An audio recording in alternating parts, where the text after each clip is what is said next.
Even though things are moving forward, headline is, we're not through this yet. Things are still ongoing. Over the weekend, the UAW announced a tentative agreement with Stellantis, the Chrysler owner. And after weeks of striking at facilities for that company, including this one outside of Cleveland, it's relatively quiet out here right now. The UAW says this tentative deal includes a 25% bump in base wages through April of 2028, better retirement benefits, and thousands of new jobs, including in the electric vehicle battery space. Now this 25%. So when they first started having this conversation, remember, the UAW was asking for and requesting up to 46% pay raises. It went down to 36%. The automakers was offering around 20%, and apparently they settled around 25% over the life of this contract over the next, 4.5 years. So you got that. They want better retirement benefits, which I don't agree with that whatsoever. And they wanted electric vehicle battery jobs. So let me translate that for you. They wanted the ability to be able to unionize, and for the jobs for these new electric vehicles and the batteries that's then manufactured as a result of it to go towards UAW members or to plants where UAW members work at. All right, let's continue. This tentative agreement with Stellantis goes to the National Stellantis Council for the UAW for a vote on if they want to send this to the rank and file membership for a potential vote on ratification. And while this is going on in the States, it's a different situation for the company to the north. Overnight, Unifor, a Canadian union, told more than 8,000 workers to walk off the job at Stellantis. The company writing it was, quote, extremely disappointed by that move, Craig. All right. So now, breaking news. I want to share my screen with you because we thought that General Motors was going to be the last holdout. Apparently, General Motors have struck a tentative agreement with the UAW, and this is literally just updated probably within the last 20 minutes. General Motors and the UAW, according to CNN Business, I will share my screen with you guys. Give me 1 second so that I can get that up on the screen. General Motors and the UAW have come to a tentative agreement in which they are now all on the same page. So this is what's happening. General Motors and the UAW, as of 20 minutes ago, literally 20 minutes ago, which we knew that this was going to happen because they basically had to follow in the same footsteps as Ford and Chrysler, or formerly named Chrysler, now named Stellantis, on what's going on out here in these streets. All right, so let me go into the article and see what's happening. General Motors and the United Auto Workers Union have come to a tentative agreement, according to a source familiar with the negotiations, just 2 days after the union expanded the strike at America's largest automaker. So over the weekend, they did expand the strike, and they asked people to walk out at another profitable plant. Neither the union or GM would confirm the tentative deal, but this could bring an end to the union's unprecedented strike against all three of the nation's unionized automakers. So Ford late last week, came to a deal. Stellantis shortly thereafter followed in their footsteps. And then General Motors, as of 20 minutes ago, came to a deal also. Terms of the deal is not known yet, but it is expected to be along the lines of the deals that's already announced at Ford and Stellantis, with an immediate 11% raise in top hourly wage rate, additional pay hikes totaling another 14% during the 4.5 years of the contract, as well as a return to cost of living adjustment, which is COLA, meant to protect workers from raising prices, basically inflation, right? When COLA and guaranteed pay increases are combined together. So the official pay hike is 11 immediately, another 14 over 4.5 years of the contract. So that's leading all the way up until, I'm guessing, 2028, right? So that's the 25% total that you're going to get. And when COLA and guaranteed pay increases are combined together, they can lift the members' pay by more than 30% over the life of the contract. Less senior workers not already at the top pay scale will get an even larger pay increase, perhaps as much as 150%. So where is this 150% coming from? Well, this is coming from workers that are temp workers that then can get converted over into permanent workers, and then they go up to the highest pay scale over a period of time. That would allow for them to get basically 150% work increase. More importantly, all of the suppliers, all of the restaurant owners, I've been looking at articles, so on and so forth, all throughout the country where they saying, oh man, we glad that they back in business, because the faster that they get back to work is the faster that they can start to spend money and sell it and become a part of the local economy, and they can start going to restaurants and Christmas and all of this stuff, right? There will also be an improved retirement benefits for senior workers who have traditional pension plans and larger company contributions to the 401k plan of workers hired since 2007. But here's the interesting thing about that. Most people don't take advantage of the 401k company match that they get because they want more money in their paycheck. Very few people actually truly take advantage of the 401k match. You would not believe, in every orientation for every single job that I've ever had, they always say that when people retire, a lot of times that they realize and they kick themselves by all of the money that they left on the table. Free money is basically free money because they need the money in order to maintain a lifestyle, instead of having the money in order to reinvest into their retirement, which is basically matched by their employer up to 50%, up to 75%, up to 100%. For me, when I worked at the University of Michigan, they was double matching me, and they were giving me basically twice on the money that I contributed to myself, to my 403B. But those are some of the things. The union went on strike against all three automakers, blah, blah, blah, so on and so forth. Okay, yeah, we got all of that. All right, cool. So let's move forward, and let's hear from the UAW, from the main talking points, and we're going to try to speed this up, from the main talking points of what it is that they've recently proposed to and ratified, which was the foundation agreement that now Stellantis and GM are following in the footsteps of, in order to ensure that they get everybody back to work. This is Union President Shawn Fain, less than 24 hours ago, talking through the agreement and trying to get the union members to ratify the contract that they then strike with Ford. Let me see if I can fast forward it. Before we get into all that, I need to say a few words. Oh, God. There was a time when it was hard to wear this wheel. Our union has been through some dark days. And like many of you, I walked a lonely path. What we have accomplished together has turned this wheel around. When I see that wheel, I no longer see a union on defense, in decline, or under threat. When I see that wheel, I see power. I see the future of the working class. I didn't do that. Chuck didn't do that. You, the membership, did that. The stand-up strike will go down in history. DLC Senior says Roth 401k and matching. Let me tell y'all the difference between a regular 401k and a Roth 401k. A regular 401k is you basically don't get any taxes taken off of that. And as a matter of fact, you can lower your adjusted gross income by contributing into your 401k plan. And you don't get any taxes taken out of that, but then you pay the taxes later, but it's allowed to grow. And then you get the taxes taken out later. The Roth 401k is you get the taxes taken out already, and then it grows over a period of time. And so for me, at my particular place of employment where I got a day job at, my Roth 401k, I use a Roth 401k instead of the regular 401k, and I get the taxes already taken out, so it grows tax-free. Now, the money that's then contributed into your 401k as it relates to the match from the company, that is still coming in tax-free, and that's going to basically come in as a traditional 401k, so that's going to have to be taxed later. That money is not pre-taxed. That money is going to have to be taxed later, all right? So I get the Roth, and then I pay the taxes early, right? Because I got other ways in which I save money as far as my adjusted gross income that I then report on after all of my businesses and everything like that. Make sure y'all tap into the Patreon. Link is in the description as well as put to the top of the chat. I get the taxes taken out, and I want my stuff to grow tax-free. So it's a much different strategy. As an inflection point for our union and for our movement. Just over 7 weeks ago, I asked you all if you had faith. I asked you if you were ready to move mountains. All right, I'm going to try to get to the part where he's actually talking about what it is that they want. Agreement. These are long documents with a lot of language. And as you know, it all comes down to the details. So we won't cover everything, but we want to go a little deeper on what we've won. Let's get into it.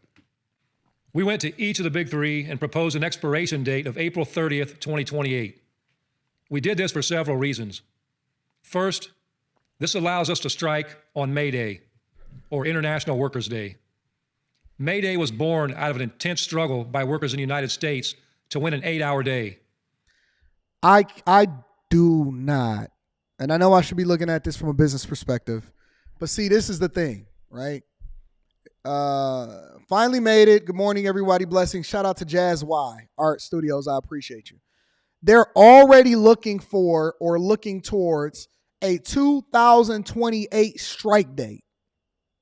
That's how they led off, is that we proposed a 2028 specific strike date because of this day. And so they basically are already leveraging and having a conversation about how they can win even more and possibly have them on over a barrel. You don't lead off by saying, listen, this is what we propose in the strike in 2028 if we don't continue to get what it is that we want. If I'm the automakers, the first thing that I'm doing is I'm positioning myself to prepare for that right now. I am already starting to make sure that I position myself and put myself in a position to not have to deal with that. However they do it, I'm not sure how they can do it. But man, you don't lead off a conversation by saying the first thing that I propose is that we have a strike date of this in 2028. That's crazy, man. That's a struggle that is just as relevant today as it was in 1889. Even though May Day has its roots here in the United States, it is widely celebrated by workers all over the world. It's more than just a day of commemoration. It's a call to action. We invite unions around the country to align your contract expirations with our own so that together we can begin to flex our collective muscles. Let me hear some more of what he got to say. If we're going to truly take on the billionaire class and rebuild the economy so that it starts to work for the benefit of the many and not the few, then it's important that we not only strike, but that we strike together. Secondly, we demanded a longer contract because one of our biggest goals coming out of this historic contract victory is to organize like we've never organized before. When we return to the bargaining table in 2028, it won't just be with the big three, but with the big five or big six. So their goal is now to use this as a, think about it, y'all. This is chess, not checkers. The goal is now to leverage this and use this in order to try to organize other plants and organize other automakers here in the United States of America. It could be the Japanese automakers. It could be the Korean automakers. It could be Tesla. It could be the European automakers. It could be the Chinese automakers that's now coming over here. And what they're trying to do is trying to move further south and further west over into other automakers where workers are not having complaints and problems and issues, and they're trying to swell their ranks by not convincing the automakers here in order to get more jobs. They're just trying to keep more jobs, and then they're trying to organize other automakers and then other places in order for them to continue to build up the union strike fund, become much powerful, much more stronger. And so the union is continuing to shrink, and now they're trying to expand, and they have not been able to, through all of these decades, organize other automakers because the people have rejected them and the people saying, we don't want that here, right? Even to the point to where traditionally in southern states, automakers have created jobs, good paying jobs there because of the fact that the union don't have a stronghold there. Not just automakers, manufacturing. A lot of people keep having a conversation talking about why did manufacturing go away in the United States of America? Well, it's not just the North American Free Trade Agreement. It's not just the tariffs. It's not just everything that Trump was stumping for during his last time that he was in office. They moved manufacturing away from the United States because it became too expensive for us to be able to make things here in the United States, partially because of the costs associated with unionization. It's just a fact. That's why all Detroit automakers have now said that they no longer want to make cars in the United States. They don't manufacture cars here in the United States of America anymore.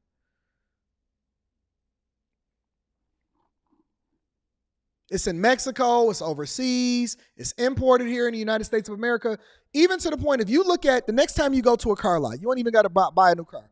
Go to the car lot, right? And what you're going to see is a piece of paper. And on that piece of paper, it's going to say suggested manufacturer's retail price, right? And it's going to tell you all of the different options, and it's going to tell you the gas mileage, and it's going to do all of that. Along with that, what it's also going to say is it's going to tell you how many of the parts that's inside of the car, what percentage of the parts that's inside of the car, is manufactured here in the United States of America. And then it might even start to give you a white lie and say, well, this is how many cars are manufactured in North America, which also includes Canada and Mexico. It will say assembled here in the United States of America, but all of the parts that's inside of the car may not necessarily be made here in the United States of America. Next time you go and you look at it, don't just look at the price of the car. Don't let them just talk about, what your car payment is. Look at the sheet that is right there on the window that tells you how much of that car is manufactured here in the United States of America. Let's read it a little bit more. We have won a 25% increase to GWI. That's 11%. No, your truck was not made, Lilith. It was assembled here. It's not made here. You got to understand that words mean things. Your truck was assembled here in the United States of America. Your truck was not made here. When you look at your Apple products, right, it might say, if you look at this, right, if you look at any of this stuff, right, it may say designed by Apple in California, but it is definitely not made and manufactured here. Assembled and made is two different things, okay? % immediately, 3% in October 2024, 3% in October 2025, 3% in October 2026, and 5% in October 2027. The top rate, going off the most common production most of the time it's on the box, will go from $32.05 right now to $40.82 by the end of the contract. With our new COLA, we estimate the top rate at the end of the agreement will be up to $42.60 an hour. Our skilled trades, after COLA, will be up to $50.50 an hour. Our starting rate will go up from $18.04 right now to $30.35 after estimated COLA. That puts the starting rate above $30 and the top rate above $40. Skilled trades will be making more than $50 an hour by 2028. So the skilled trades, everybody going to be getting the bag, long story short, okay? Everybody is getting money. Everybody getting the bag. Ford, Chrysler, Stellantis, everybody agreed, right? Everybody said that, yeah, we want to go with it. We're going to give y'all up to 25% pay raises plus a COLA and all of this other stuff, right? All right, so let's get a former Ford executive and his take on what is happening and what happened with these negotiations. This is Mark Fields. Mark Fields used to be the CEO and president of Ford Motor Company right before the current CEO of Ford Motor Company. And he's going to now give his take on what happened during the negotiations between all of the automakers and what the union is actually asking for from his perspective as an outside viewer that used to be the CEO and a C-suite of what it is that's happening in these manufacturers. A potential strike could be looming over the big three. The contract between the UAW and union representing about 150,000 workers of General Motors, Ford, and Stellantis expires on September 14th. The UAW is seeking a 40% pay raise and better benefits. Joining us right now for more on those negotiations, Mark Fields, a former Ford Motor Company president, of course, and a CNBC contributor. It's always great to have Mark here because he has been the man in the middle of negotiations just like this. What do you think the state of play is, and what do you think is going to happen? Well, the state of play is, first off, you have a very different set of negotiations in terms of the environment. You have a new UAW leadership that was transparently elected for the first time or directly elected by the rank and file. And so you have a new leader who wants to make their mark on the Detroit 3. You also have the transition to EVs, this once in a lifetime transition, which is going to be very tricky for the industry. So, you have the UAW who's made some, let's just say, their list of demands, which I think the UAW leader called them audacious and ambitious. There's some interesting things in there. There's some wacky things in there. But, they're starting the negotiations now. The contract is up on September 14th. And listen, at the end of the day, there's a lot of things the UAW is asking for. But I think the union will focus on getting wage increases. They'll focus on some kind of job securities. and also some kind of transition to EVs, particularly for organizing some of the joint venture battery plants that are here in the U.S. And I think that's what they're going to focus on, Andrew. Mark, And so the interesting thing is this, right? If you pay attention to what Mark said back then, he was absolutely correct in his prediction of exactly what it is that the UAW was seeking. Now, the other part of it is this. When you're talking about these battery plants and these manufacturing plants, often at times what you'll see is a partnership between an automaker and the plant that's manufacturing the battery, right? Or whoever it is that has the technology to manufacture the battery. A lot of what you'll see is over in these plants, you'll see Panasonic, right? Panasonic has a huge presence in manufacturing batteries and partnerships with these automakers. Well, the UAW's play was not just to organize and then make sure that members of their particular union is a part of the manufacturing of these batteries, but they then wanted the right to be able to organize and then move the UAW over into those plants, and those was one of the things that they didn't want them to do in the first place, right? So the union is playing exactly the way that the union is predicted to play, right? So we have to just be very, very careful in what it is that you are witnessing and how things are playing out, because the hand is already out there. And so how are the automakers then going to make the transition in order to adjust for it by 2028, when obviously he's already emphasized that that's when they're looking to strike going forward? how does this compare? We keep talking about the Hollywood strike, which has now gone on for quite some time with the writers, of course, and now the actors. Could you imagine a picket line for a very long time, or no? Well, listen, this new union leadership is doing things very, very differently. I mean, traditionally, you pick a strike target. They may do that. They may not. They may, if they're not getting what they feel they should, and the new UAW leader wants to show he's fighting for his members, they may shut down a key supplier, which could, shut down the plants. But listen, if we get to some kind of strike, that's going to be good for no one, right? And I think the only reason a strike would occur is if, the union really pushes demands. Some of the demands, for example, are they want to reinstate defined pension. That would add billions to the cost structure of the automakers, and they will push back very hard on that. And if they go to a strike, that will... it'll be interesting because it has a huge impact on the economy. The Biden administration is going to get interested in that because it's the run-up to a presidential election. Which is exactly, see, when we go back, and a lot of times what I like to do on this show after these agreements are struck, especially now that Stellantis and GM now has followed in the footsteps of Ford, when we go back and we look at what Mark Fields then predicted was going to happen, it played out literally how he said it was going to happen. And he's no longer even working for Ford Motor Company, right? Think about this. He predicted everything that was going to happen before it happened. He said that they were going to push for growth and pensions for retirees, which that's just basically moving it away from the UAW back to the automakers, which would then add billions in costs every single year over into the automakers, which can be done, which is why the automakers then conceded to giving more into the 401k. He said that if they were going to strike, they were going to strike specific places in order to be able to shut them down. He said that they were looking for things from the past that they can no longer do as far as these automakers. And then more importantly, he said, listen, if they have this prolonged strike, is then going to affect the economy and the election, which then is going to affect what it is that Biden is looking for coming up for election season. And he's going to be out there trying to advocate for and protest on behalf of the UAW members, which is exactly what they did.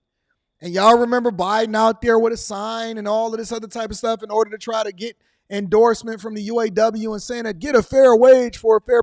Man, listen. It's all a money play 100% of the time.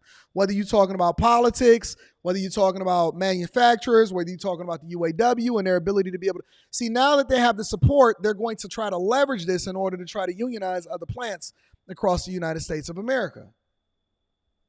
It's all 100%. Even them being very strategic on striking not just one automaker, but one particular plant in order to try to save face on the strike fund and the ability to be able to have the majority of the union then against them. They had to walk that delicate balance of advocating for the people while at the same time making sure that they continue to promote themselves and still paint the big automakers as the billionaires that they're against, even though they work for them and they the ones that cut their paycheck, right? So it's all back to the money. When you have it, when you break it down and you start to have these conversations, just remember, it always comes back to the money. 10 times out of 10, it's all about finances, all right?